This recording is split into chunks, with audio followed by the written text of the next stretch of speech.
Magandang gabi mga boss. Meron tayong basic puzzle, simple puzzle lang ito. Alright. 2, 4, 6, 7, 7. 2, 4, 6, 7. Pito mga bossing, no? Ang direksyon ng puti, pataas. Pababa naman ang itim. Yan. Ang kondisyon ng puzzle na ito, unang tira ang puti, hindi makakadama ang itim. Okay? So, dapat hindi talaga makadama yung itim. Kasi one step na lang mga boss. Yeah, one step na lang. Dadama na yun, Yan. Kailangan mapigilan natin na hindi siya makadama.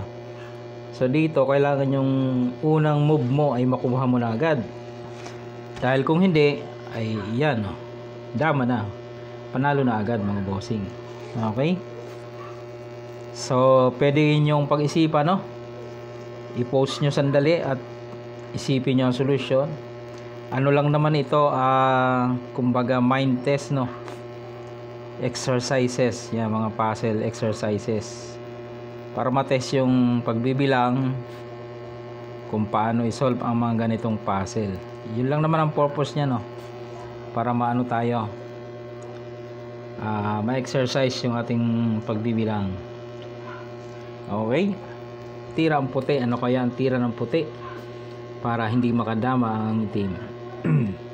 Sa palagay nyo mga boss, yan, isang pagkakamali mong tira, talo talaga. Kaya dapat yung unang tira mo dito ay best move na agad, ayan, tumira ka dyan, dama na yan, panalo na.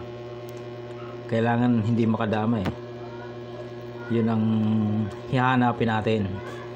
Okay, kung hindi mo na makita, okay, papakita na natin mga bossing, kasi yung iba mainipin, pag tayo nagpapa-assignment puzzle, ang comment hindi mo naman tinapos.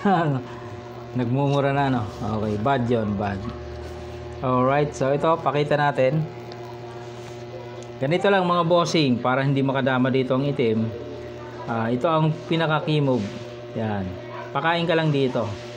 Dyan sa part na yan, may dalawang option ng kain. Ang itim, pwede dyan, or ito. Mamimili siya kung saan siya kakain. Pero kahit saan siya kumain, same lang naman ang solusyon na gagawin natin. Parehas lang din naman ang patutunguhan. Halimbawa dito siya kumain. Okay, so may kakainin pa siya ditong isa, nakabitin kasi puti ang titira pakita natin. Pagkain ng itim, puti muna ang titira bago siya kumain. Dito ka muna. Yan, di kakain ng itim. Ang gawin mo, pakain mo to. Pakain mo. Yun. Tapos pakain mo to. Ayan, nakikita nyo na, may drawing na Ayan, pakain mo to. Ayun, kitang-kita na. Ilan ang kain? 1, 2, 3, 4, 5. Hindi siya nakadama, mga bossing, hindi nakadama. Dito anong gagawin? Susulong siya. Pag dito siya, ilag ka lang. Okay? Pag pinabalik, talo. Tira siya, tira mo. Tira siya, tira mo, di ba? Paano kung pinadama ka? Pag tira niya, dito ka, pinadama, dito siya, bantay mo lang dito. Pagtira dyan, yan. Okay. So, hindi nakadama mga bossing, highlight natin yung solution. Hindi siya nakadama. Dito kumain. Paano kung dito? Same lang din. Dito ka lang. Kain siya dito. Dito ka lang. Kain siya. Kain ulit siya. Kain ulit siya. Ayun yung bawi. Yan na. Pagtira niya,